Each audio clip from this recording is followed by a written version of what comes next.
In 1908, something exploded over Siberia with the force of 1,000 Hiroshima bombs. It flattened 80 million trees, and to this day, nobody has ever found a crater. Here's the real chain. On the morning of June 30th, witnesses across a huge stretch of Siberia reported seeing an intensely bright fireball streak across the sky. Moments later, a massive explosion shook the region near the Podkamennaya Tunguska River, one of the most remote and sparsely populated areas on Earth. The blast flattened an estimated 80 million trees across roughly 800 square miles, all knocked down in a distinctive radial pattern pointing away from the center. Seismic stations thousands of miles away recorded the shockwave, and atmospheric pressure changes were detected as far as England. For several nights afterward, the sky over parts of Europe and Asia glowed unusually bright enough in some places to read a newspaper outdoors at midnight. Because the region was so remote, it took years for scientific expeditions to even reach the site and begin investigating what had actually happened. When researchers finally arrived, they expected to find an impact crater from a meteorite. They found something stranger: no crater at all. The trees at the very center of the blast zone were still standing upright, stripped bare of branches, while trees further out were knocked flat in rings. That pattern strongly suggested an explosion that happened in the air, several miles above the ground, rather than an object that struck the surface directly. The leading scientific explanation became an airburst, a large asteroid or comet fragment entering the atmosphere and disintegrating explosively before ever reaching the ground.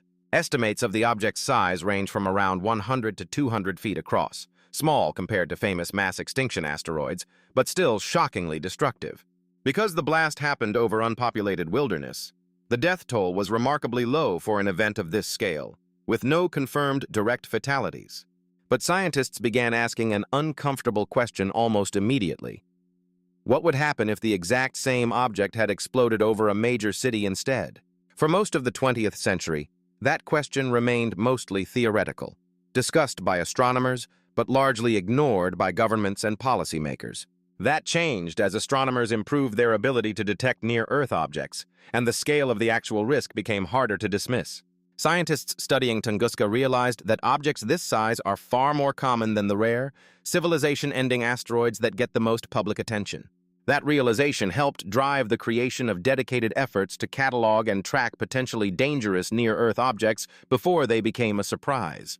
In the 1990s, spurred partly by studies referencing Tunguska directly, the U.S. Congress directed NASA to begin systematically searching for large near-Earth asteroids. That effort grew into what's now called the Planetary Defense Coordination Office, tasked specifically with identifying objects that could someday threaten Earth. Modern telescope networks now scan the sky continuously, cataloging thousands of near-Earth objects and calculating their future orbital paths years in advance.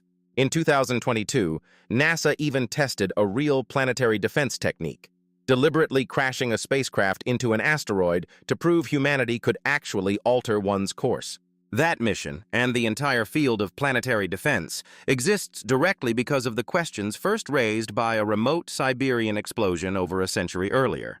Scientists still study Tunguska today as the best real-world case study for what an airburst asteroid impact actually looks like on Earth.